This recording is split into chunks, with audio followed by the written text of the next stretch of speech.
Welcome to the Investor Shed Podcast with Nick Beveridge, the ultimate source for all things investing and beyond. For free tools, tips, and tricks, go to northidaho.rei.com. Today's episode features Scott and Amy Rains. Scott and Amy went from their personal residence to 32 doors in just a couple of years. They talk about the hard work and long hours put in to achieve financial freedom, expanding their means to grow their business, eye-opening mindset and investing books, and much more. Stay tuned. So, Amy and Scott. Yes. Tell me, so we were speaking a little bit the last couple weeks. You guys went from your own personal house to 32 in just a couple of years. You both have full-time jobs? Had. And now you have even more than full-time, if you include your projects, or well, is it going pretty good? Yeah, I'd say it's going pretty good. I think we have a better balance now, don't you? Oh yeah, Work home, absolutely. Yeah. We started out 2 years ago. That's kind of when we got started. We had some friends, become our friends. Yeah. Because a guy was photobombing us at the PBR finals, and and he's the guy that actually got us interested in real estate. PBR finals. Yeah, down in Vegas. That's where you went? Yeah, I'm really good at winning stuff at auctions. Oh, nice. So He's grounded from having the paddle. He doesn't get to anymore. And we went down there for our anniversary, and we met these people, and they become really good friends. It always comes up, well, what do you guys do? And they're like, oh, well, we're real estate investors, and we was waiting for the sales pitch to come, and it didn't ever come. And we went back to our room, and we're like, man, what's the deal with these people? What's going on? Waiting for it. Why are they so helpwe Yeah, Right.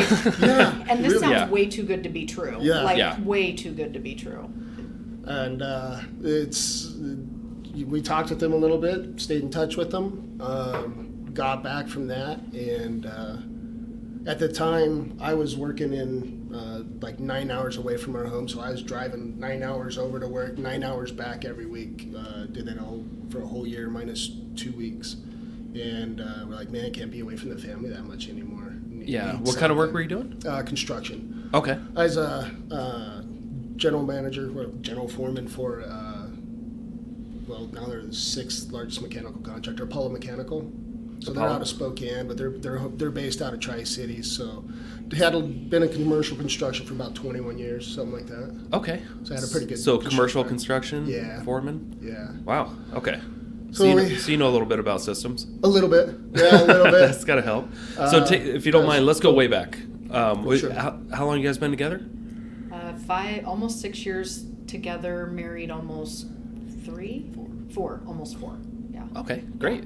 Yeah. Not very long. Any real estate investing experience prior to this, or even interest? That's how I hooked up with her. That's not investing. That was my personal residence. I know, but we was talking about remodeling your kitchen. That's really there's always been interest in that. So Scott's personal home, he had completely remodeled. Yeah. And it's also entertaining to know that while he was working 9 hours away from home and traveling, we had demolished the kitchen before so I went 9 months without a kitchen and washing dishes in the bathtub. But we've always had an interest in renovation and remodeling. How dare you? I know. I did fine. It was fine. But so that is, yes, it wasn't over real estate investment. It was my personal home that I wanted to renovate the kitchen, but we've always had an interest in renovation. And one of the things that I said during that was I've always wanted to flip a house, right? I've always just wanted to, and it was more for the process and the design part of it. I wasn't thinking about the money part at all. I just wanted to rehab something. Fun. Yeah. Yeah.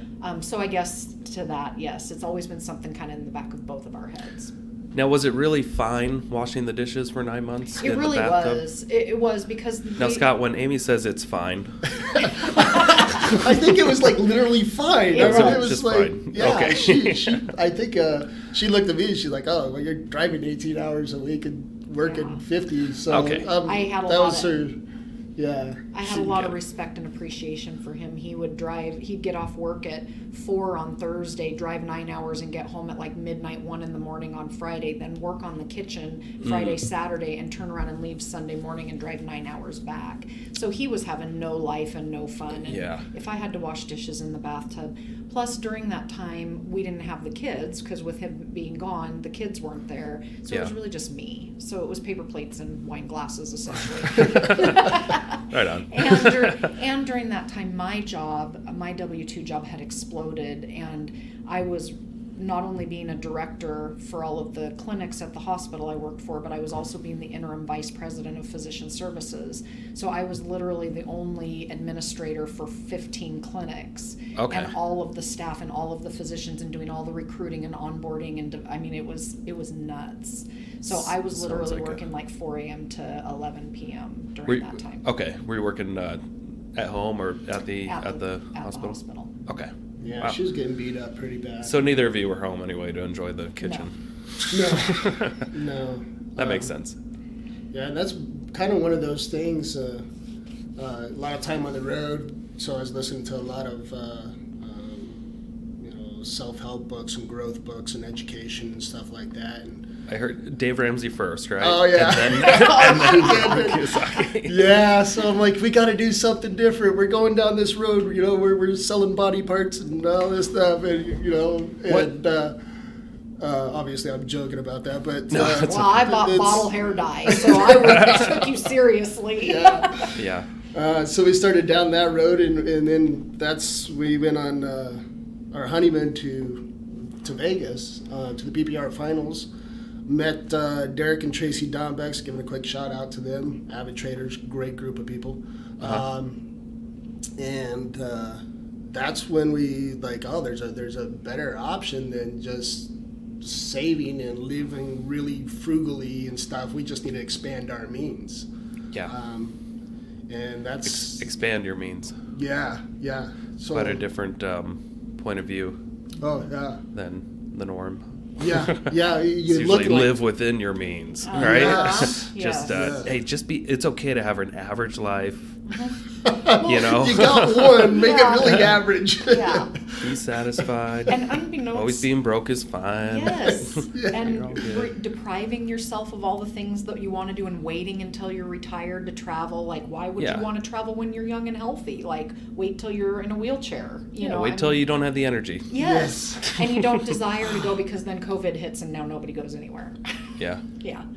But unbeknownst to me, he was he bought into that and was digging and researching and listening to books, and he didn't really share that with me. So all these months go by and I'm back here with envelopes and I'm Dave Ramsey and things, and he's in the car going, I think there's a better way. So those that are confused, what do you mean by envelopes? What does that mean? Well, we created a budget, and every month there was a set amount for that, and it was in the envelope. And when you took it out of the envelope, when it was gone, it was gone. Okay. And then as we were paying, debts, Dave Ramsey's famous for his snowball, right? Yeah. So we were snowballing any debt that we had, and then we were literally enveloping our budget money. So, groceries got X number of dollars, and you took the cash, and, gas got... So when the envelopes were empty, you were done for that period, whether it was 2 weeks or a month or whatever. Gotcha. So I'm back here enveloping money and snowballing debt, and I'm on my happy little way, and he's in the car going, crafting up another idea. Yeah. So was it this couple that you met in Vegas that inspired you to listen to Rich Dad Poor Dad, or did you listen to that before you met them? It was after. Really, they planted the seed, and they tell us this often, and we're all part of our mastermind group, so we meet twice a year now and stuff, and every month actually. But they planted a seed and I kind of let it go. So I'm like, okay, what is there as far as real estate, education, right? What's going on? What's the deal with this? So then I started listening to, I come across Bigger Pockets. And I noticed on the episodes, right, they got the question, what about the book? Or what do you see? And it was always the purple book, right? Rich Dad, always Rich Dad, Poor Dad. It's so every other episode. Yeah. Yeah, so there's got to be something to it. And I still spent quite a bit of time on the road. I got back from working in Montana at Big Sky. So got back and just spent all that time for about the next 9 months. I never even turn on the radio unless it is a podcast, educational books, something Yeah. like that. The funny thing is, sorry to interrupt, but No, Rich you're Dad fine. Poor Dad, they barely talk about real estate in that book, but it's everybody's favorite real estate book. Because it changes your mindset. Yeah. Yeah. He just talks about it a little bit, but everyone's like, "You're right, I should." That was really Yeah. it. And I remember when I finished that audiobook, I was sitting in the parking lot at 5:30 in the morning getting ready to go into my office on the job site, and I was like, man, because I'd helped build this division, Yeah. running $16 to $22 million worth of work a year, and I'm like, I built this, and I'm like, I've been running the wrong way, like Yeah. really hard the wrong way. How long you been working there? With Apollo, right at 11 years. 12 Okay, years. quite a while. Yeah. Yeah. Yeah, it's got to be tough. And I just stepped out like 3 months ago. Yeah. Did you have to give him like a 6-month notice? I gave him 1 year. 1 year? I gave him 1 year. That's nice of you. And it kind of popped up in our annual performance reviews, and I'm like, well, by next spring I want to be stepping out.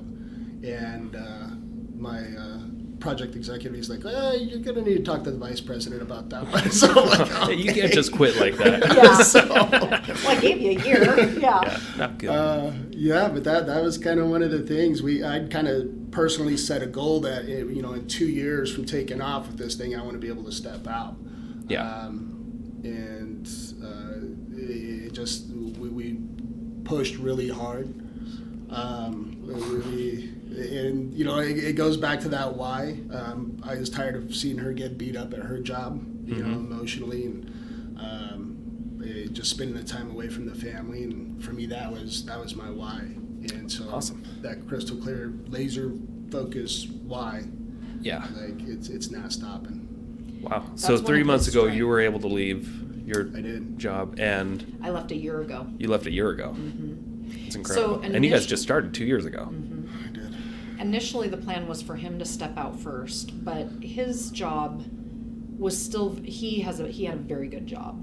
Not that my job was a bad job, but mine's going through a lot of transition, or was going through a lot of transition. There was a lot of uncertainty and just some changes that were not good, that were Yeah. not positive. It was rough. Yeah. And so we changed, and our rental portfolio had increased to the point where I was doing, a fair amount of rental property management. So he allowed me to step out first, which turns out it was a great thing because of the driving for dollars that I did. But initially, I was worried that was the wrong decision, that the business would have grown faster if he had stepped out first, because he's the one with all the construction knowledge and all of that ability. I've learned some of it along the way, but She can lay subflooring tile, a shower, and Full wire. not so good at wrapping ductwork. No. Insulating ductwork, but yeah, there's but yeah, I've It learned takes a lot. special skill. Yeah. Wrap duct work. So we, just don't include the electrical. well, yeah. Whoops. Stories. We'll get into that. Sure. Okay, so so you read Rich Dad Poor Dad, or you listen to Yeah. it while driving. Did. And then I heard you called back. You called your wife, told her, "Hey, throw away the envelopes, but take out the cash." Right? Something like that. Yeah. burn And by the way, burn the Dave Ramsey books. Yeah. We're doing something different. And how Yeah. did you react to that? I said, over my dead body.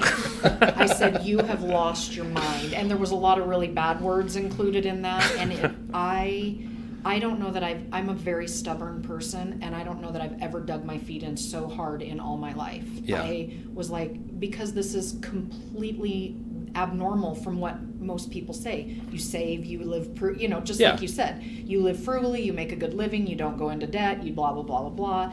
And so I had not been doing the education that he had been doing, and he kept saying, you need to listen to this book. And I'm like, just give me the Cliff Notes. I'm not going to listen to the book. I was a total pain in the butt. Yeah. And when he says he was laser focused, I later came back and thanked him very much for his tenacity and his ability to stay the course, because if he would have given in to me, we would not be where we are. But I fought hard, and it was rough. It was really rough. But I finally said, okay, fine, we'll do one. Because I'd always wanted to do one. And we did the perfect burr. The burr. Okay. And what's the burr? For those who, So it's, for the one person out there who doesn't know. Yeah, the one I'm that's kidding. tuned in. So BRRRR is you buy a place. Okay. You run your numbers to where You buy any kind of house or property. No, you really want it to be a single family or a small multi. Yep. And really, whenever you run the numbers on it, you want to make sure that your rehab, or not make sure because sometimes things happen, but the goal is to hit that 70-75% mark of the after repair value. Yeah. So when you buy it, you make sure that you're running your numbers. You're going to come in at that, and really what you do, that's to have a perfect one, I guess, or you get some money back at the end. You buy it, you rehab it, you rent it out, you refinance it so that you get all your money back that you have in that property, Yeah. and you repeat the process. So this was the first thing you guys decided to do a Yep. BRRRR? Yep. And you learned that through Rich Dad or somewhere else? The second Or book one I of your- read was Brandon Turner's book on investment property rental. Investing. Oh, okay. Investing in rental properties, and so that was the second one, right on the tails of that. And I'm like, all right, Yeah. this makes sense. I understand where it's going. So what did that first deal look like? How'd you find it? And did you use an agent? Did you get it off market? We did. So, listening to the podcast and the educational piece, we realized that we needed help. We needed our team members, right? Like the core four, the people that really support us and help us. I dealt with a real estate agent in the past and actually got into a house on a short sale. So I'm like, well, this guy knows how to do a short sale, which I figured. Yeah, Short sale 2 years ago? No, this is like 10 years ago. Oh, sorry. Okay. Actually longer. Yeah. 17 years ago. Okay. And so we're like, okay, good to go. Went through the process, right? I mean, try getting a short sale down, right? Other banks are like, nah, let's go back on the money. It don't happen. So Our first BRRRR was on market. This was obviously back in 2019, so Yeah. before the market went nuts. It was a house that, it was an estate. Okay. The person who owned it had died. The family had come in, it had a mold issue, and so the family had come in and tore everything out of it, clear down to the floor joists. Like there was not a stitch of anything other than studs, floor joists, windows, and a roof. That was it. Okay, so that's when an estate simply It- just it means was. somebody died in the house or died that owned the house. yeah, So somebody else is man dealing with passed it. away. The woman went into a nursing home and she passed away. So then the estate took it. Yeah. Okay. So the kids sold it. We picked it up for what, $62,000, I think. It was a little 850 square foot, 2-bedroom, 1-bath, and it was Okay. completely gutted. 62,000. And what was the after repair value? 155. 155. We put 40 in. Okay. And how'd you come up with that number? Did you guys come up with it on your own that it should be worth about 155, or did you get help? We was running. Well, I want to back up just a little bit on that. The agent that we used, there's definitely a difference between investor real estate agent and a real estate agent. Yeah. And we was fighting tooth and nail for our agent that we was really wanting to be on our team to understand where we was going with it. And he's like, you don't want rentals. They're pain in the butt. You're going to be changing the toilet at 2 a.m. And I'm like, Yeah. how many We have toilets you yet got to change a toilet at 2 a.m. Yeah. Oh God, it's so funny. I was thinking about that this morning, like just because I was thinking of an idea for a video, like 10 myths, and I was like, the toilets at 2 a.m. thing. I'm like, I own like 46 toilets, and I've never had one call. Plus, if I wouldn't get the call. My property manager would get the call. Yes, yeah, that's So that's hilarious. What's the problem? Right. Yeah, Yeah. I don't But get sorry. it. But that's everybody's got an But uncle yeah. that had a property that they had to replace the everyone toilet has at their 2 a.m. Yeah, everybody wants to give you advice, Oh. even when they have no experience. Friends and family are the best, right? They're Yeah. trying to keep you really safe, and they're like, don't go do stuff. because they care about you. Yeah, But you don't know what you don't know. yeah. And that's So this real estate agent that you wanted to use, Yeah. he didn't want you to buy a rental. He thought it was kind of just a bad idea. Oh yeah, Too much we work. kind of got in it was a kind of a heated discussion about because he was trying to take our business one direction, and I'm like, wait, this is our business, you know, Yeah. this is ours. Unless you want to take over the security of our life forever. Did he want you to just flip the house so we can get the Probably. so Yeah, he can get the that was- commission on the back? probably. That was really the direction he was wanting to go, and we got the house. Spent time. I mean, we did all the work. after our 60-hour-a-week jobs, so it was an evening and weekend, and there's a really funny story associated with that house. Yeah. Before you go there, can we talk more about how you bought it? Mm-hmm. Sure. So $62,000, needed Good a lot of cash. work. You said there's mold, all kinds of crap. There was no mold at the time because not they mold. had tore it all out. Okay. So we didn't have to treat any mold, but it needed everything. Right? There was Okay. no mechanical systems. The plumbing was needed all replaced. All the electrical was tore out. So we literally had to put all subfloor. It needed everything, but there was no Okay. mold anymore. They had taken care of that. It was remediated by a professional company. Yeah. Okay. So we paid cash for that. You paid cash. So you guys had the cash saved Took from your jobs, or did you? had over 100,000 saved in a 401k. Okay. Cool. So I pulled out 50. Awesome. And we had a personal line of credit that went up to 35,000. That we went to a local bank. We had really good credit, good paying jobs, all that stuff. So they said, sure, here you go. Yeah. So we used that money, and since we had remodeled kitchens and a lot of stuff at Home Depot, through Home Depot, we had a $22,000 line of credit at Home Depot. Oh, nice. Yeah. So we was like, and that was kind of our plan going into this, is if we do this, we invest this money, we use this cash between the personal line of credit and the 401k. We do this, we use the Home Depot line of credit. When we got all of our money back, we could pay everything back off. Yeah. And then we got our house, and we can go do it again. Did you know what this house was going to rent for? We had a pretty good idea. So we ran comps. We did our homework. We ran comps on it, figuring out really kind of where it was going to ARV out, what we thought it was going to rent out for. I was going to say it's important to go back because the conversation about the agent issue and running comps. Oh, yeah. We became really good at he specifically, and then subsequently me, became really good at trying to figure out comps because our agent was not helping us. And so we started doing it, and we've been pretty close. In fact, Scott's very close on almost all of them, what they come back at. It's a good skill to have. It is. And he now can nearly, we know our market well enough, he can nearly eyeball it. Although with the change in the market, it has surprised the heck out of us. But we got really good at kind of getting in that ballpark quickly. You're never going to be exact, but as long as you're within a couple $10,000, you're fine. So. Was this house, the first house that you bought, was it anywhere near your home? Was it easy to keep tabs on? Yep. Yep. Yeah. Okay. What, 3 miles? Yeah. Lewiston, Clarkston, well, 5 probably, because Lewiston and Clarkston are like 5 miles apart across the river. This house was actually in Clarkston. Okay. And the other thing, that we always look at is multiple exit strategies going in and out of a deal. So we planned on renting this just as a long-term rental. Yeah. Obviously, this was before COVID and before eviction moratoriums.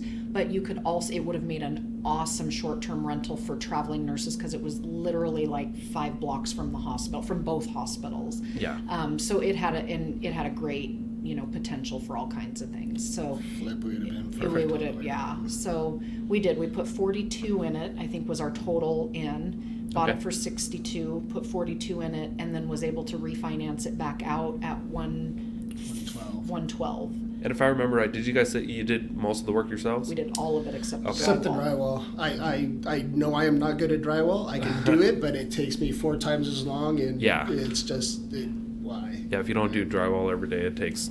Yeah. Yeah, And it you could see the take you a seams month. and- yeah. When it could take somebody else 3 days. Yeah. Yes. Yeah. But we replaced every window in the house, all new subflooring, all new plumbing, all new wiring, brand new mechanical system, put in the condensing unit for central air, granite countertops, added a washer and dryer because there was not one.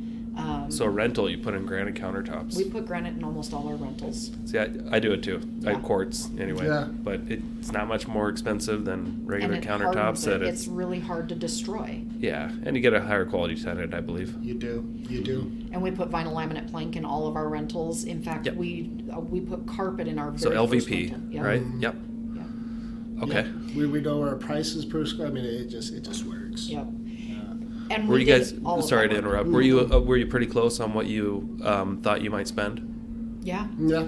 We had 40. I think I had 40 in my mind. Perfect. Yep. And I'm sure all the construction experience helped.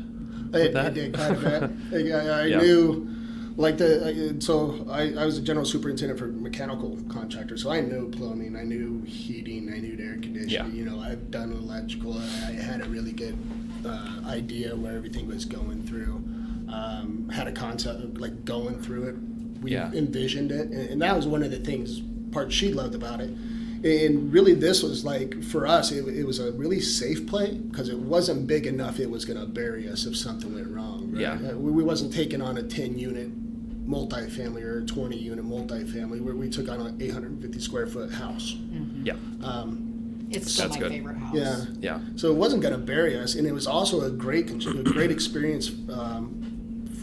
I know construction, but she doesn't know construction. Yeah. So you got to. So when she was teach. there and she was laying subflooring and throwing down glue and Yeah. doing Pulling wire and tiling Yeah. showers and hanging Wow. cabinets and So one thing, I guess I'm a little confused. You guys both had full-time jobs, yeah. right? Like So- more than full-time. I know what it takes to do a gut job house flip.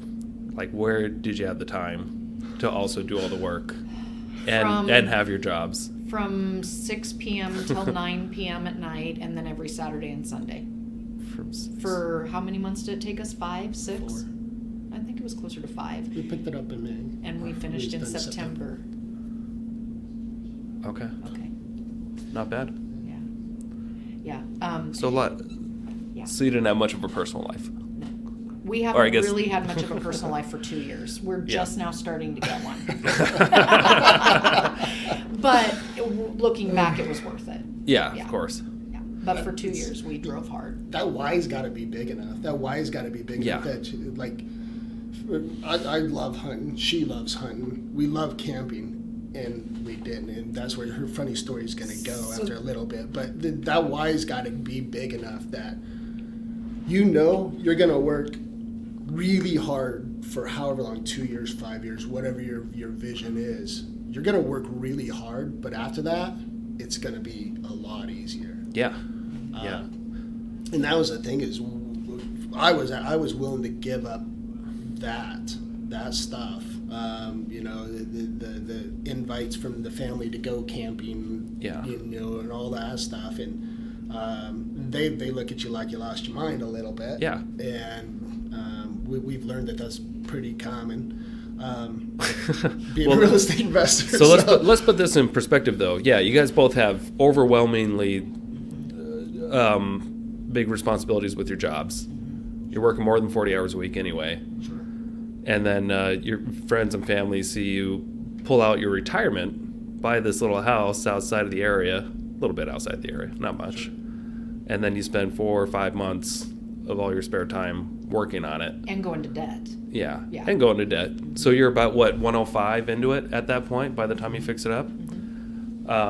So you're in at 105. Remember you said the after repair value seemed like it was going to be around 150, 155. What did it actually appraise for when you went for the mortgage? 150. Okay, so you're on. And then how much of a loan were you able to get? 112. 112. 112. And is that 70% or 75% of the 75. appraisal? 75. And what was your payment? Do you remember? 5. Well, right now it's $431. Okay, 431. Is that taxes and insurance included in that? No, taxes and insurance come to about another 200, just shy of 200. So we're all in at 6. So about $600 a month is what your cost is to hold And it that rents house. for $900. Rents for $900. Okay, so you got a loan. Let's put this in perspective then. Okay, so you took out your retirement and got a line of credit. You're all in around 105. Then you got a loan for 112. So you got to pay back all that And some cash in our and a little bit of extra cash. Well, we wish we'd have got to pay back all that. Yeah, But we just picked up more properties. we'll get to that. We'll get to that. But just Right. for somebody Yes, to understand right, like simplicity. how Yes. powerful this kind of method can be. Oh, Yes. it's crazy. So you got all your money back, and you got this house that somebody else is going to pay out the mortgage for you on your behalf, and you get a little tip every month, a little $300 or so. And we got cash at closing. You got so- cash at closing. You have $50,000 in equity on top of that. And the house now is worth $165,000. Now it's worth $165. So you've had some appreciation. Not always expected, but No. it's nice when it happens. Yeah. And you still owe about 110 on it or so. Yeah, You're right at it. just under 110, I believe, 109 and some change. Have you had much vacancy issues? the same tenant is in it from the minute we rented it. And when I did my 1-year inspection, Yeah. the place looked exactly like it did when I turned it over to her. Great. There is absolutely No calls in the middle of the night? No. The only time she's ever called me is she locked herself out of her house and I had to go open it for her. Oh, okay. Yeah. That was nice of you. It was horrible. Tenant pays all the utilities, so we don't pay any utilities. Yeah. Have you ever? Sorry, I'm That's bad at okay. interrupting. But before I forget, did you ever run this through like a Bigger Pockets calculator to see how much that one house is going to make you over 30 years? Not yet, no. Have you? Nope. I bet you it's close to $700,000, Oh, probably. Yeah, Yeah. very much. and you got all your money back in 4 months. Yeah. So we've done that 5 times. Yeah. Once I saw it the first. So remember, I was dragging my heels through all this, and this Yeah. is where the funny story comes in, and I have to get this out there because I was dragging my heels through all of this, but I was showing up reluctantly. I was learning all this stuff, and I was actually kind of enjoying it, the creative part, the Yeah. building, the whatever. Because remember, I'd always wanted to renovate. Scott, through this whole thing, his favorite line was, what was it? Short-term pain for long-term gain. And every time I would throw a little tissy fit about it, he'd be like, just remember, babe, short-term pain for long-term gain. Well, Yeah. as with any construction project, our deadline kept getting expanded a little bit because it's all the little stuff at the end. It's the trim work, the lighting, the whatever that just, takes so long. Yeah, it takes half the renovation. It does. Like when you think you're just about done, Right. add another month Yeah. of just these little tiny Tiny things things. that you're like, why is this taking so long? So Why does caulking take a month? Yes, yes. Oh, no. And mind you, And we were putting the on one the little doing switch the work, plates and all so this we're stuff. like, this shouldn't take that long because Yeah. we're in charge of it, and we were there every day. It wasn't like we were slacking off, but always it was something always else. a little bit more and a little bit more. And So- then you could do more things if you wanted. Oh, yeah. But yeah, you got to stop there's at some always point. more you Yeah. could do. Yeah. So Could make the yard we prettier. had planned. We're avid hunters, and Uh-huh. we love archery season, which is in September. It's coming up, a couple weeks. Well, yes, but that project butted right up into September. Remember, yeah, we that's were right. finishing Yep. it. Into the week that we was supposed to be taken off for hunting. So we had planned a 10-day hunt. We had Nice. never been hunting for 10 solid days. So we're like, we're going to reward ourselves with 10 days in the mountains because we've been working so hard. Well, construction kept eating into that, right? Yeah. So pretty soon it's another day and another day and another day. And this guy starts getting really agitated. So he ends up throwing himself a nice little tissy fit at the project and literally was stomping and throwing things because he wanted to go to the mountains. And I said the wrong thing. I said, just remember short-term pain for long-term gain. I think he wanted to strangle me. His face got bright red. He went outside, grabbed a shovel and shoveling gravel. And I'm like, oh, I think I said the wrong thing. Yeah. About to make him do more drywall work. Yeah. Punch some those holes through the words. walls. Yeah. I'm just kidding. But it was a very cathartic moment for me because all that time when I was stomping my feet, I was like, okay, so he felt my pain at that Yeah. moment too. But that was also the project that really made me realize, okay, he's onto something. Like, and still to this point, I haven't listened to the book that he keeps telling me to listen to. I haven't listened to a single podcast because I'm like, just give me the cliff notes. He's Yeah. like, no. So I finally broke down and then I listened to it after that. Which one? Rich Dad Poor Dad? Okay. Yep. And then I started to understand. And then I started listening to podcasts. And then I started doing everything he had been doing because now the concept had been proven. Like he had Yeah. proven the concept to me. And that sounds awful simplistic because we had a lot of issues with refinancing it at the end. Like there were, we had banks that were like, well, no. And, so we had, the cheese kept moving and we had to keep trying to find the way. But we found it. Refinancing is one of the most difficult parts of the Burr method, I believe. Everyone says it's the construction, but damn, refinancing when you're an investor and you have 7 properties or whatever, it can get messy. Yes. And that's, and I'm sure we might get into it later on, but that is definitely one of the things is finding we found a good local bank Yeah.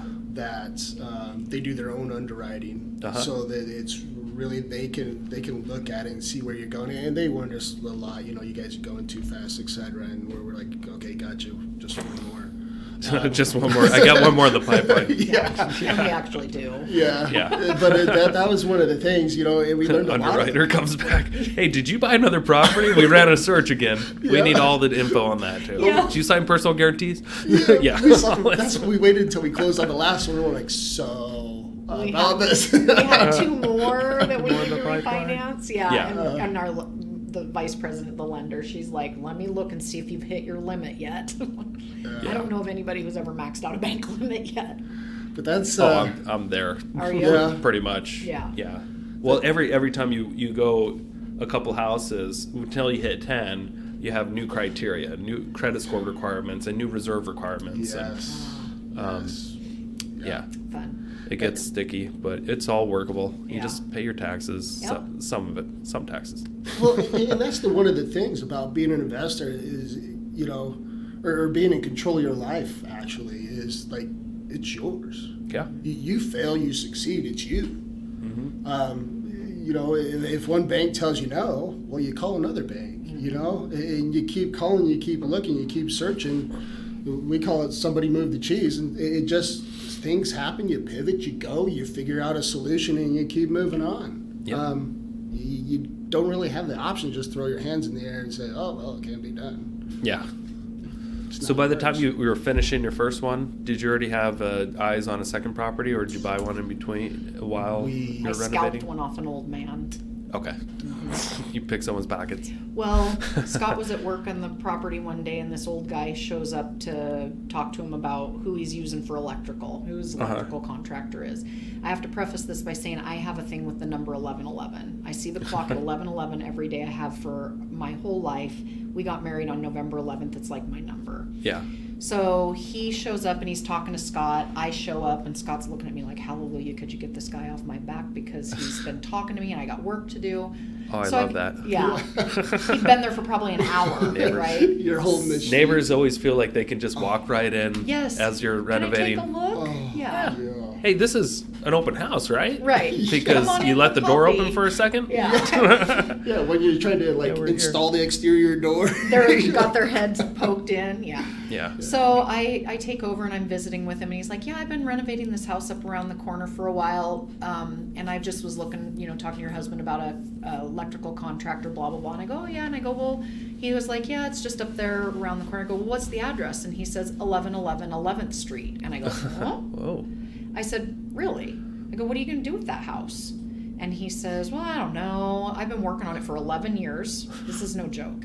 Wow. And I go, well, can I take a look at it? And he goes, sure. So I go over there, and it's adorable. It is the cutest little bungalow, craftsman bungalow conversion. I don't know what he was doing to it. Adorable. And it's in a perfect state of renovation. Like there was enough left that we could do and not too much left Yeah. to do. So a lot of the big things were done. Yeah, exactly. Mechanicals. So I said, well, Bill, if you ever think about selling this, let me know. And he goes, well, I've thought about selling it. He goes, I've got another house I'm working on. And I go, well, here's my card. Give me a call. And he goes, well, what would you think you'd give us for an offer? And I said, well, let me run numbers with my husband. I'll call you.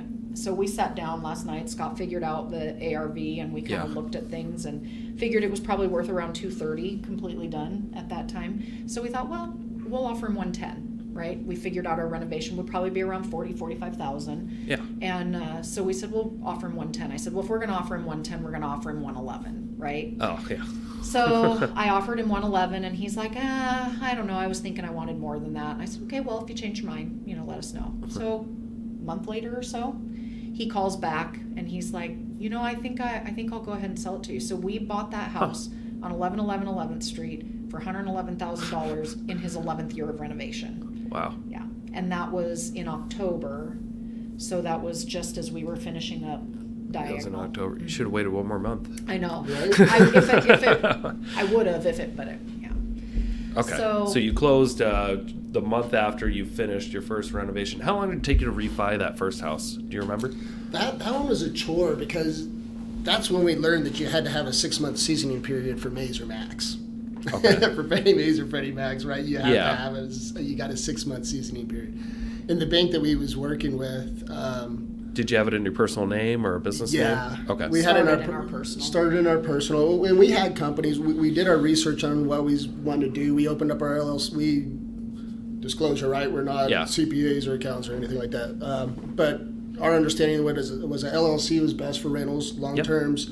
You got a corp, tax it as corp, whatever you want to do, however you kind of want to structure that for your flips. So we already had our 2 companies going. But it was completely in our personal name at that moment. So we was wanting to refinance it out, put claim it into our rental company, and try moving stuff out of our personal name. Okay. So you already knew ahead of time it had to be in your personal name. Yeah. I didn't know that on my first burr.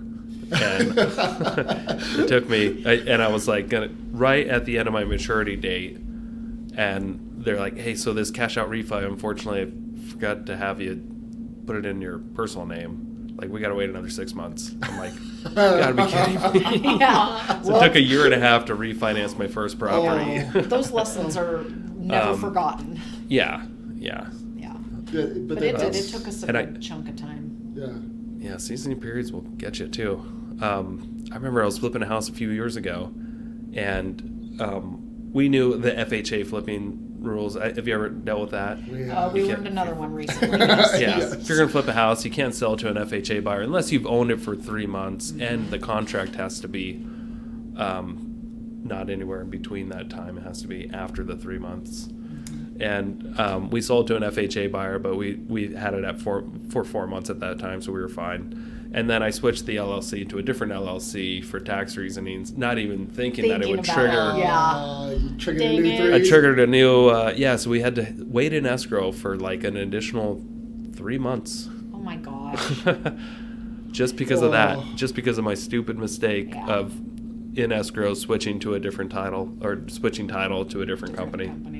We had, the one we had issues with was we had bought a piece of property that had a house on it and it was burned down.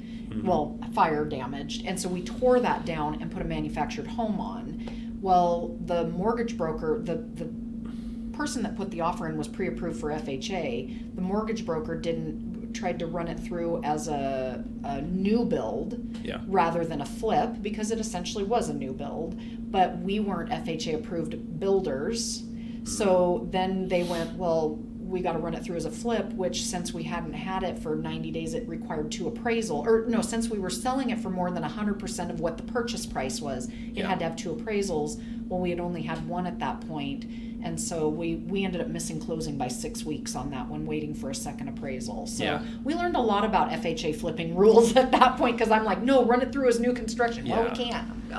Education always has a cost one way or the other. It's either time or money. Sometimes it's both. Yeah, it's usually both.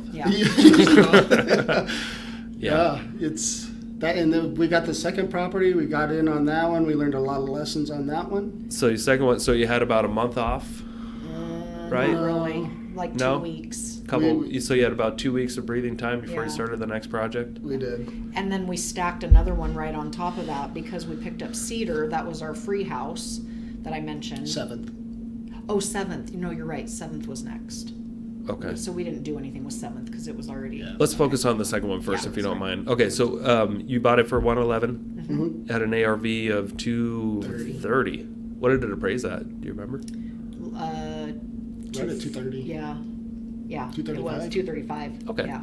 And how much? And you put about 40 into it as well, about the same amount as the That other one one. went a couple over. That was like 45 because we got in a hurry. We had a tenant already set up for it, and so we pushed our back against the wall. We had a deadline. We had to have it ready for our original drywaller. He didn't perform. Yeah. So then we had emergency labor shortages and had people working there like all Yeah, I hours think to you're get the right. It thing was done. probably closer to 50 now that I it's think 46. about it. Oh, I okay. can pull up the 46. spreadsheet. Anyways. but yeah. That's okay. We can deal with round numbers. Long-term thing, $6,000, you're like, now, you're like... What does it matter? Yeah, it doesn't even matter, right? Yeah. It's... when you get hung up on $1,000 Back or then, $2,000, though, oh man, everything I would get hung up over $200. Yeah. Like, this is gonna break us. I'm not buying that house. Like, I gotta figure. I gotta go shopping. Yeah. And that changes like your whole perspective. We look back now on what we knew then, and man, we failed on we missed on 2 or 3 properties that if we had just acted, Yeah. so many ways to go about it. But at the time, like you said, we was hung up on a lot of the little things. And now looking back, those little things, you laugh about them because it's really not relevant. Yeah. So sorry, yeah, if I could so ask going one more back to time the for numbers. timelines. Did you get the cash back before you bought the second one? Or did you have to? No, we did private money on the second one. You did private money. Okay. Yep. So we had been able to get in touch with a private money lender who has been pivotal or instrumental in our success. Okay. How'd you and meet him? Or through, her? Well, through the mortgage broker that fell down on the first house, because the FHA thing. So he kind of fell down on that one, but he said, hey, I have a contact with a private money lender if, blah, blah, blah. So that's essentially how we got connected with them. He has funded almost every single one of our projects except for this portfolio. Awesome. And it's just a phone call. I'd be like, hey, I've got this property. Throw the numbers at him. He's like, you got it. So what kind of, if you don't mind sharing, what kind of terms do you get on private money? 12. 12? Any 12 points? straight. No points. And Wow, the one that we that's have, good. Well, and we've built. I've got one of those too, finally, that I've been using here and there, but it's kind of, I feel like I'm being disloyal to one of the guys that I've been using for years because they have to charge points. That's how they make money. Oh. But I've got another guy. And the thing is, the numbers work. The numbers work, Yeah, right? If everybody's exactly. making money, well, you're fine. And we've helped them out of a pickle. That's and where the free house, and that's where the free house come in. But that was how we got that 1111. The street was a PML that fronted it, and then we come back and we did the same thing. We refinanced it back out. So on this private loan, did you have to put money down? No. No? He was fine with it? You saw, oh, you got equity here? Went So- and sat down and talked with there's a partner, two partners, and had dinner with him and went through everything. Okay, so somebody you got to meet face to face. Yeah. Yep. We've not put any money down on any of the properties we've bought. All 32. Except for the first one about cash. Well, right, but we've Yeah. not. You've been creative about it since. That's good. Yeah. Real good. Yeah. When you get we have a 2-1 upstairs duplex and a 2-1 downstairs, and you get the house for free. It's not Yeah. bad. Yeah, and I'm a big believer trying to get everything 100% financed because, I mean, the business should run itself. And every time you have to dip into your own pockets, it should just be for emergencies only, So on that second one, we got a private money. He handled 100% of the purchase price. We took care of the reno on that one. Okay. So again, we had been able to cash out the first one, so we were able to pay off the line of credit and put that money back. So we just used that to go again. Yeah. Now, what kind of tax liability did you have on that first one? On changing out? Switching? For those who are curious. We didn't pay any taxes on it. We depreciated some. That was when. On 2019? Yeah. Yeah, I think we ended up paying between our W-2s and everything. I think we had like a $500 tax bill. Yeah. Okay. No, I'm sorry. I meant like, did for you, for those that are basis? curious, like on that first deal that you did you have to set aside any money for taxes? No. Oh, no. No. Okay. It was treated as, did they treat it as ordinary income because it came back out of closing, but then based on all of our depreciation and deductions and whatnot, we ended up, because of course it's through our LLC. Yeah. So it's, But you got the loan for 112. Mm-hmm. Yeah. Yeah. Closing costs was rolled into that, so we didn't quite make the whatever $8,000 we had sitting out on the other side of it. We made $5,000, something like that. And by the time you went through all of our properties that we picked up in the remainder of that year, everything just come back out of it. Cool. Yeah. That's then, the beauty of real estate, right? I know. Like Well, the beauty of the Burr method is you don't pay taxes on No. any money that you get because it's debt. right. Yeah. Yeah. And that to speak to your point exactly on that. That's why I was like, well, what am I missing here? It was it's it was a trick question, Yeah. but in case there are some people that watch this, they're like, "Wait, did you save any money for taxes before you just bought the next property?" Oh, no. There's no need. In fact, this last year, 2020, we got a check back from the IRS for $26,000. Very nice. Yeah. So not only did we not save any money aside for taxes, but the IRS paid us back everything we paid in. That's great. Yeah, We call it it's the beauty trumped. of We trumped it for Yeah. That's what we call Nice. it. Yeah. So going back to the second one, 111 purchase, we did the rehab. Rehab was just shy of 50. So we were all in, 160 something, 162, we'll say. We financed it for 175. And so our payment on that is $731 a month. It rents for $1,500. Okay. How long did it take you to go from that October second house to where you were able to get it refinanced and rented?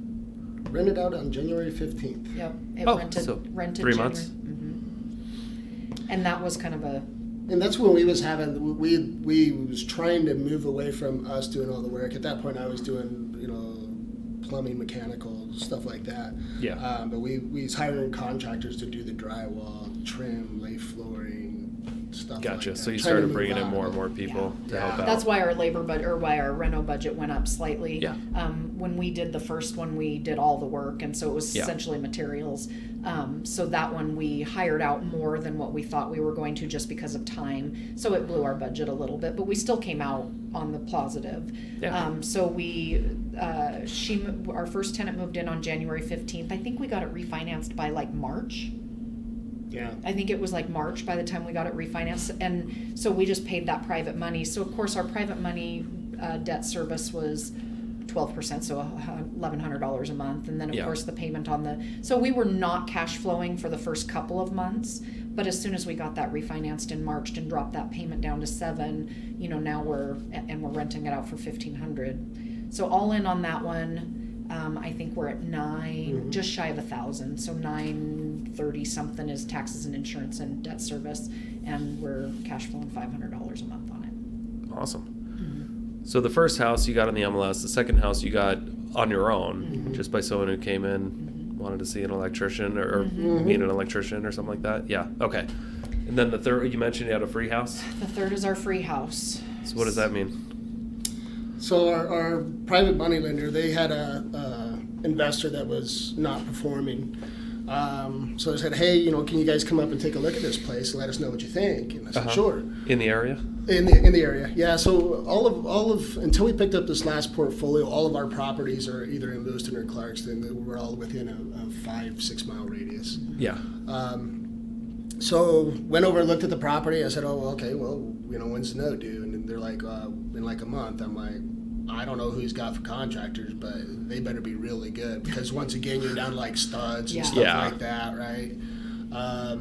I ran what I thought the numbers, the ARV, I was thinking it was going to come in about that 250 mark. I thought it could go up to about 290. Is on a half acre, is a single family home, upstairs, downstairs, the way it was kind of built, and then there's a garage to the side, attached garage. So initially my plan is, if I looked at it, I'm like, I think I could turn this into a triplex. Oh, wow. So I was looking at it and I was kind of going through, and I'm thinking, hey, it'd probably come in 290 on the ARV. If we did all three, even if we did two, we was still going to be fine. I told them, looking at the reno, I think it's going to take about $100K. It's going to take quite a bit of work to get this thing where we need it to go, because you're going to have to split the meters, you're going to have the panels, electrical, heating, all the stuff that makes it to where you can basically break out all the power in heating and cooling, so that they pay the bills. And the only thing that we would be stuck with, because there wasn't 2 water meters, and we thought about, anyways, it was we'd be water, sewer, garbage.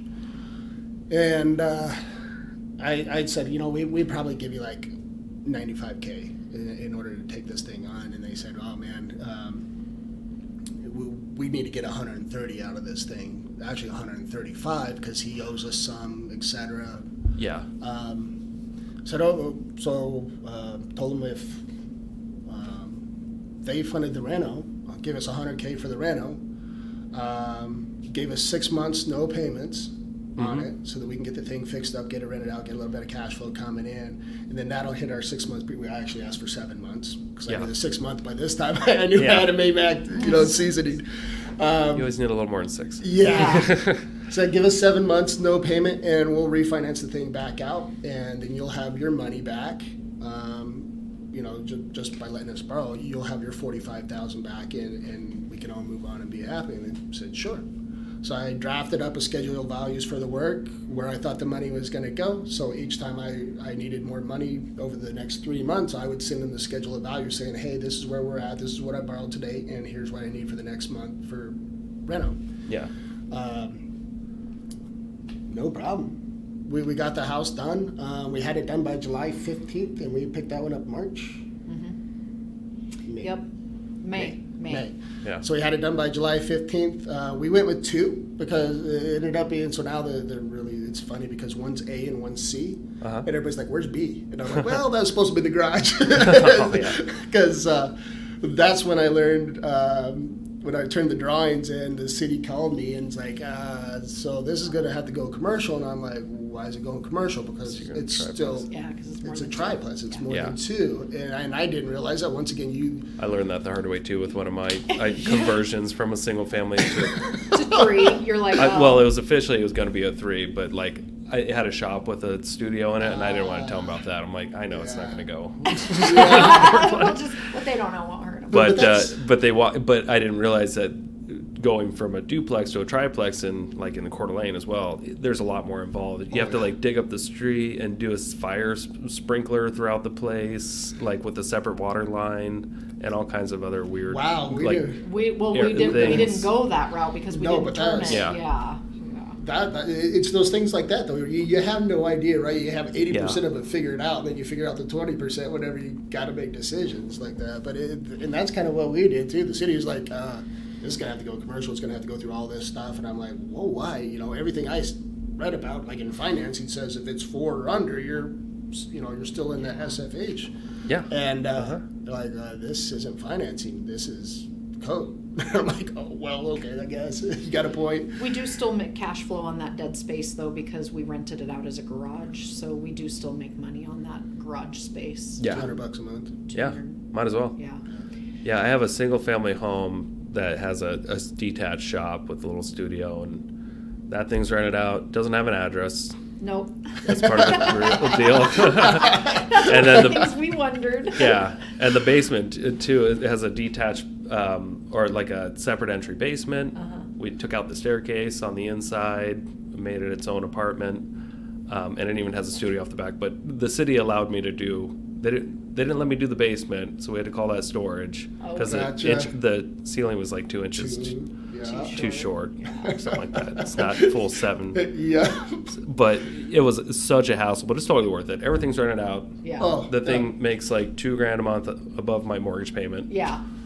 That's Totally worth doing. And it was a burr. I got all my money back. Yeah. What's So your it's like- ROI on that? A lot. Yeah. But that one It's like deal, like infinity. that's like working a Best Buy is what I like to call it. Like that's my Best Buy job. Yeah. Brings in $2,000 a month, Yeah. and all the money I got back after the refi. It's like Even if you it's at a nice- one point it's a nice had thing. to have a 2 a.m. toilet phone call, even if at one point you did. I'll take once a month. Yeah. I'm like, Once- I could take a 2 a.m. phone call for $2,000 a month. Like, yeah, why not? Yeah. okay. It- I'll it- take the calls. Yeah. It's fine. I'll go mow the lawn here and there. I'm not going to do it. Somebody No, else will do No, it. but right. still, that's That's what, right. when people say, Yeah. you don't want to take those calls, I'm like, when I sit and collect money most of the other days of the month, I Yeah. don't mind. And that's people's rendition, right? When they're trying to justify not doing something like that, they're like, "Oh, well, you're still working," and you're like, "But I'm paddleboarding. I'm most paddleboarding morning. at 10 o'clock. I wait until nobody's at the gym to go to the gym." Yeah. Because everybody else is working to do. And I mean, it's like the Stay out of freedom. traffic. Yeah, Yep. yeah. It's. I think I've set my alarm 5 times, maybe. Turned it off. Yeah. Since step it out. So It's important to nice. say, though, that house, the free house wasn't actually our 3rd house, it was our 4th house, because Okay. we had 7th, so we had closed on 7th in that time right around the 11th Street house. So actually we closed the same day, Same day. with 11th and 7th. 7th was they seller financed it for the first year, Mm-hmm. and it was a 1.2 acre piece of property that had 2 houses on it already. Yeah. The houses were in distressed condition, but were already rented out. And so the tenant in the big house did vacate, and we did a quick little rehab job on it, just some new flooring and paint, and threw a new tenant in it. But that property we picked up for $170,000. It can be subdivided into 4 parcels, which we're actively working on, and we have lease option. We have a lease option on the one big house for $175,000. So once that sells, we will have effectively paid for the entire lot, and we'll have 3 lots left to build or. Nice. Yeah. It's a So good that spot to came be into that mix there before we got to the free house. That's probably where the money off of. And all this the in your first house. year, Yeah. right? Yep. We haven't even got to when you hit 1 year, did you guys kind of feel like, yeah, this is what we expected? Or were you like, man, I can't believe we did this much? Yeah, Like what- because also throw in there we had an accidental wholesale. Yeah. So and Accidental wholesale. Yeah, we Whoops. had an accidental wholesale. So we Didn't mean had to picked up. wholesale. When did we pick up? We picked up towers in December. December. No, November. Yeah, Middle so of we picked up a hoarder house, a legit hoarder house. Picked it up in November. Closed as we were digging out all the garbage. We had some kids, not young kids, but teenagers, digging out garbage and throwing it in a dumpster. Somebody approached them and said, "What are you guys going to do with this house?" Of course, you buy the best house in the worst neighborhood. It was in a coveted school Other way district. around. Or the worst house in the best neighborhood. I was like, no, we're Yeah. doing this backwards. So somebody walked by, and essentially, long story short, we had bought it for 111. That's our magic number. 111 again. Sold it to them Nice. for 150. And Okay. we literally closed on it ourselves on January something, and turned around and sold it to them on 3 weeks later. So we made $40,000 in 3 months. Yeah, and not our bad. total commitment into it, we put $7,000 into it. So Okay. With yeah. some of the trash out and demo work and stuff. Furnace was out, so I put a new furnace in, which is, I mean, that's what I do. Cost. Right? So you made about 30 grand or so Yeah, on that deal? 37,000. Yeah. Did you get that private money note for it initially and then paid it off within a month? No. Or did you? Yeah. Did you even We make did, but didn't we rent it from them during that time? And then we literally just Well, we did. closed on it. So we rented it from them We was from the leasing it sellers from them. It for was just like a $500 a lease option. month. Yeah, that's right. Oh, okay. That's right. So then so Creative. we had the private. Well, the only reason we had to do the private money is because of the fact that we failed to mark the assignable box on the contract. So we had to dual close. So we got private money just for 3 weeks, literally. So we closed on it on January, we'll say 10th or whatever, and then closed again. So The yeah. bank wouldn't do a dual closing, so Wow. we closed. 3 weeks later, they closed. Yeah. Yeah. So in your first year, you got to do wholesaling, burrs, and lease options. Yep. Nice. Yeah. Yeah, you Pretty exciting. You learn a lot. I mean, Yeah. and that's the thing, is having an open mind, just like you said before. You find a problem, you find a solution. Yeah. And we had our friends that we still stayed in touch with constantly, or not constantly, I guess, quite a bit. Is for backup and for educational sources and for picking their brains. Went on a cruise. Captains of the Deal cruise. Captains of the Deal, real estate investing cruise. Yeah. Met a bunch of more amazing people that we're still really good friends with, and mastermind groups and stuff like that. So it's yeah. That's why I'm excited about this, because networking is huge. I mean, that's how Yeah. we learn so much, Yeah. hearing your stories and learning, we learned something today hearing from you. So that's why I'm really passionate about that whole networking stuff and building a team and things. So that was year 1. Year 2, which is where we're actually... And when you end year 1, you're in COVID now, right? Yeah, now we're in Yeah. COVID. Did that freak you guys out? Did the market down, in Lewiston come to a screeching halt? I think Or- honestly, I think we was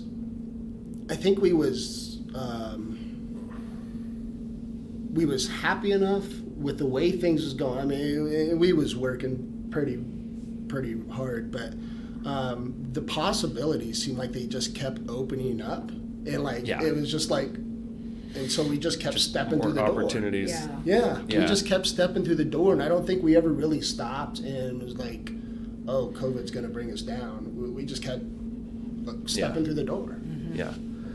I think we're we're also in a pretty fortunate area, I think, because I talked to a lot of investors in Spokane and stuff, and totally different world over there. It seemed like when COVID hit, just everything stopped.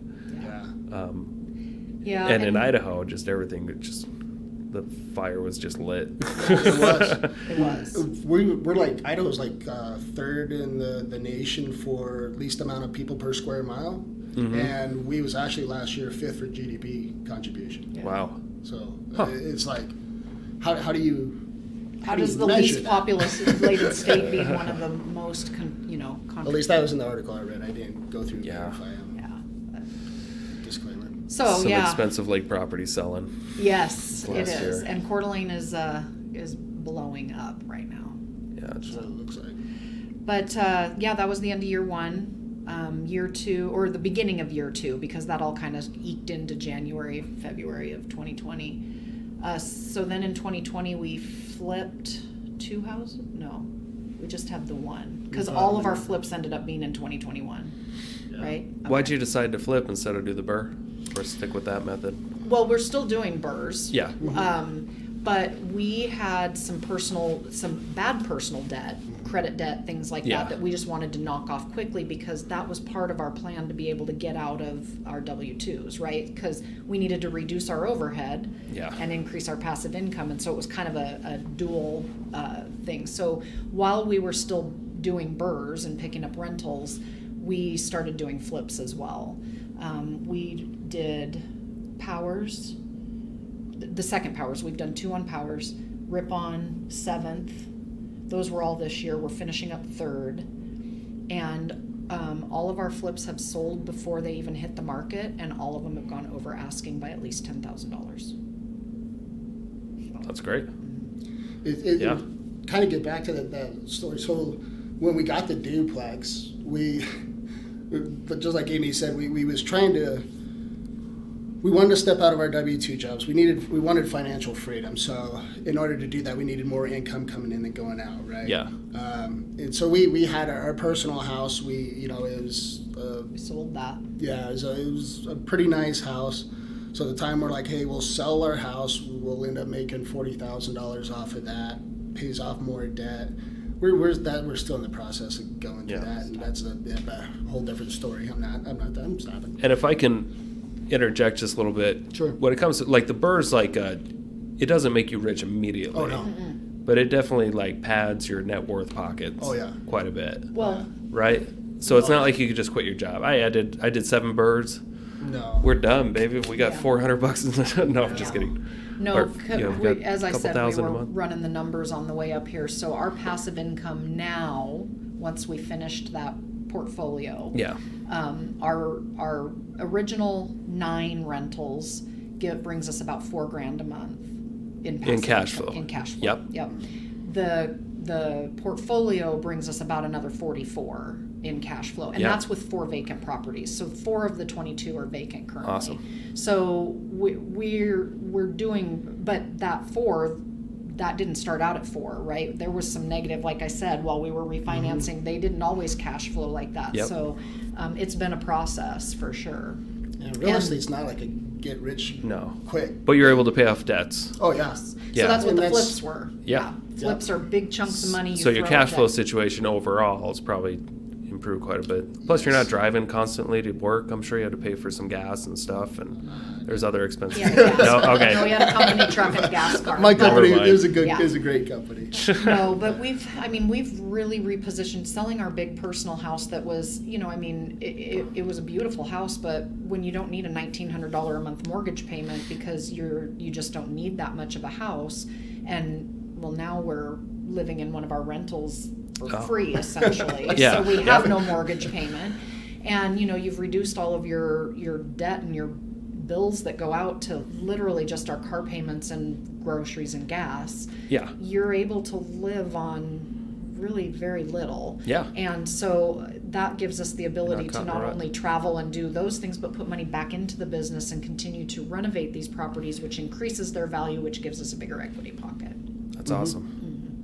Yeah, it's not a quick deal. It takes time, and it's not really complicated.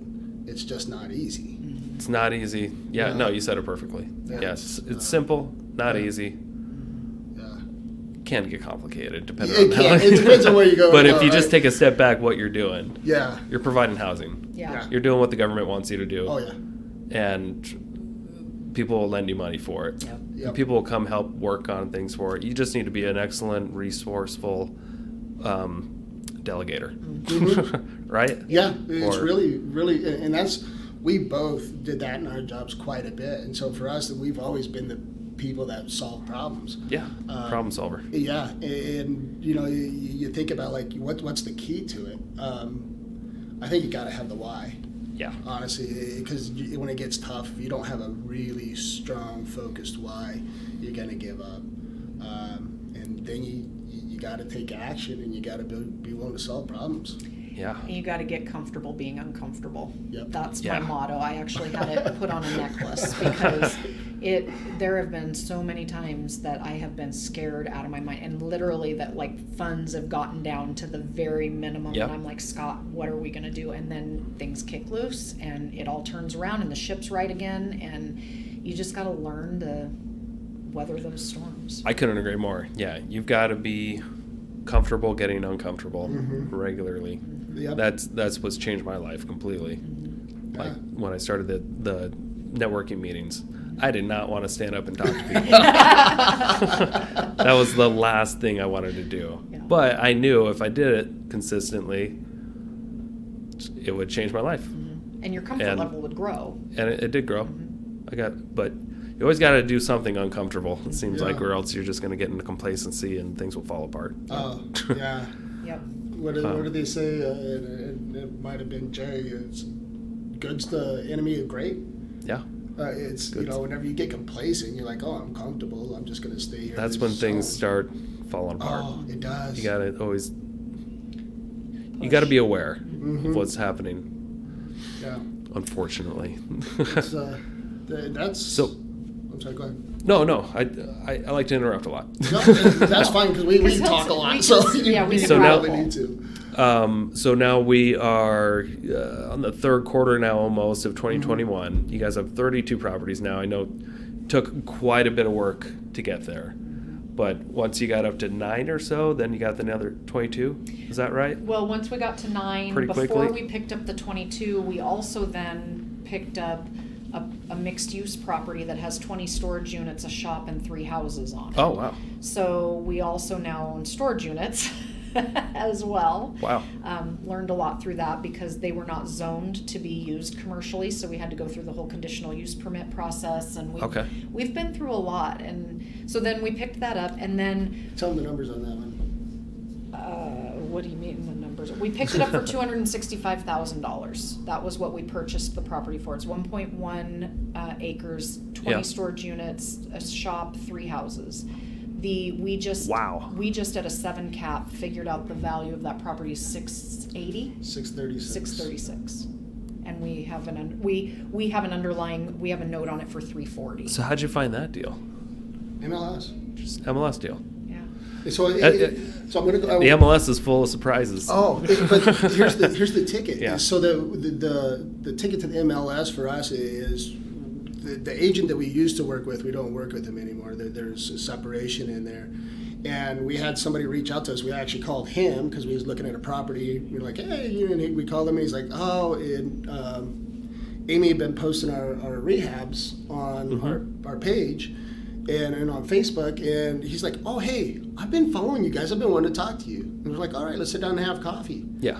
And I'm going to use the term kid loosely because this guy, whenever he graduated, by the time he was 19, he was a real estate agent. Yeah. And he understands real estate investment like notes. Like we sit down, give him our parameters, and that guy is kicking us out properties left and right. And That's we're awesome. literally like, oh, what do you think? And he's like, man, I think this would be a good quick flip. He knows what numbers we're looking for on our burrs, like where we're looking for our parameters. And he's hitting the MLS like 3 times a day. And we get awesome. stuff at night, 9 o'clock at night, whatever. He So hustles. I'm going to say that in our flips, minus the 1, have all been through him. So he gets them coming Wow. and going. That's great. So he brought it, but the question to Nick, to answer Nick's question, he brought it to us off the MLS, but the reason it was an MLS is there were so many issues with the property that most people didn't want to touch. So Right. the first was... So an agent brought you the deal that would have gone on the MLS? No, it was or, on the or MLS. it did go on the MLS? But Okay. it went on the MLS, but anybody looking at it was scared to touch it because of all of the issues with it. Yeah, So it first didn't we make- had the conditional use issue, right? You couldn't operate the storage units, there's revenue gone. There was another issue with, it was owned, so it was also another estate type thing where the parents had passed away, went to the kids. It was two brothers. One brother, there was fighting between the two of them. There was actually a judgment against one of them. I mean, there was all this legal Non-paying complication. tenant Yeah, one. it was a Right. mess. It was a mess. So Yeah. most people were like, "Yeah, I'm not going to touch that," and it was in significantly distressed status. So it needs lots of work. Yeah. So there were not a lot of people willing to take a stab at that. We actually picked it up for $265 because we marked the price down, right? We offered lower, Uh-huh. and they took it because they just weren't getting any other offers. Well, they didn't. Well, they Third did. They time. had another offer, but they couldn't get funding. That person Okay. couldn't get funding. Yeah. So we, because of our private money lender, he gave us $340 on it because it was worth that all day long. So we even got $70,000 for reno Yeah. into the purchase. That's great. And now that property at a 7 cap is worth $636, and we owe $340 on it. It's a good position to be in. Not bad. Yeah. Yeah. And it cash flows $2K a month. Nice. Yeah. And storage units are the easiest thing in the world. I have not ever met one of my storage units. I do it all on DocuSign. Oh, really? DocuSign, Don't yeah. meet them in person? Don't meet them. I send them an application. They do it all online. I send them a lease on DocuSign. I say, there you go. Go ahead. They pay their rent online. That's awesome. I've never even seen them, most of them. So. Okay. So now you guys want to get a networking event started in Lewiston. Tell me about that. Well, so much of what has propelled our business is just who we've met along the way and the things that we've learned and knowing who to call. And there's so many different niches in real estate investment. I mean, just because we do a burr and a flip, there's wraps and there's so many different ways to acquire real estate and so many different ways to leverage it and make money on it that and I know there's people in our area that are doing it, but I don't think anybody knows each other. Like, I don't think they're really connected. So one of the networks we have is our mastermind group that we attend and visit with, but they're all on the east side. They're Georgia and Wisconsin and Florida, which is great to learn from them, but the rules in the market is so different over here. So then we came up to your meeting and came away with some wonderful information and also some wonderful networks and contacts that we've already started to leverage. So really just wanted to pull something down closer to home, pull the people out of the woodwork that we know are doing it down there, but we just don't know who and what and how, and give that opportunity to make those connections and networks. Also, there's a lot of opportunity still down there for investors for flipping and recreating. There's some commercial spaces that would be transitioned into some really great, short terms or whatever. So just kind of starting to build network. We've talked about doing syndication or joint ventures and doing development.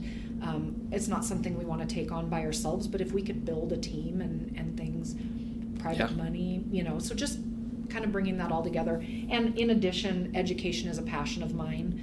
So not only do I like the connecting people and helping them succeed, but educating them on. We've had so many people ask us, "Tell us how you did it." Well, we can't sit down in a dinner and tell them everything we've learned and experienced in 2 years. So it would be an avenue for them to start to learn about the language and how we did it and what happened by just show up once a listening. month. Come over here. Yeah. So do you guys have a start date in mind yet, or are you still working that out? Still working that out. If anybody is from the Lewiston, Moscow area and they want to get in touch with you, how should they do that? They can go to our Facebook page, which is Rains Investment Rains on Investment, Facebook, or they can send us an email at rainsinvestment@cableone.net. Okay. Perfect. Anything else you guys want to add or piece of advice for the rookies out there? If they're picking a course of action, they decided that they want real estate to be it. Get the education because that combats fear, and then take action. you got to take action. It's really hard to be an investor without investing, without It is. stepping out and like doing Go out something. there, just make offers. Yeah. We talk to people. We're like, well, how many properties did you evaluate today? How many deals did you evaluate? And they're like, oh, I don't know, none. Well, how about this week? None. Yeah. So Yeah. It's got to start somewhere. you gotta go. Yeah. You gotta go, and that's why that why I think is really important. If you're looking for a mentor, I bring something to the table, and most of the time it's got to be more than coffee. And this isn't to be callous, but people are real estate investors because they value time. Yeah. And that's the most valuable thing that they have. And if you're wanting that, then you need to bring something to the table that you can help them out with, or show some sort of enthusiasm. Yeah. We've talked about helping people out, and Yeah. they're like, we want to know, let's take you to dinner. We're like, read these 2 books first. Yeah, and said, why don't you come help demo a property, and I'll tell you a Yeah, little and bit. then I'll talk as we're doing it. Exactly. Instead of Yeah, exactly. meeting Come help for me another make some coffee. Floyd, or demo or do whatever. Come Yeah. help out or whatever, and show that you're wanting to contribute or wanting to help out in return. And you're probably open a lot more doors than just coffee. I agree. Yeah. All right. Anything, Amy? No, No just more my statement of get comfortable being uncomfortable. Don't let fear stop you. That was the biggest thing. I was scared, and it's scary, but there's everybody, like, it's happening. People are doing it. So if they can do it, I can do it. And if I can do it, you can do it. So just don't be scared. Take action. Right on. Yeah. Thank you so much for coming on. Thanks, Nick. Appreciate Thank it. you. You guys had a wild adventure. I'm sure it's not over. It's just starting. no. Just starting, Yeah. but it's pretty impressive. Thank you. Thank So- you. Appreciate it. Appreciate it. I have to say that I contacted you like a couple of years ago, and you gave me some great advice, man. So that's. I wish I knew what that call was. Just kidding.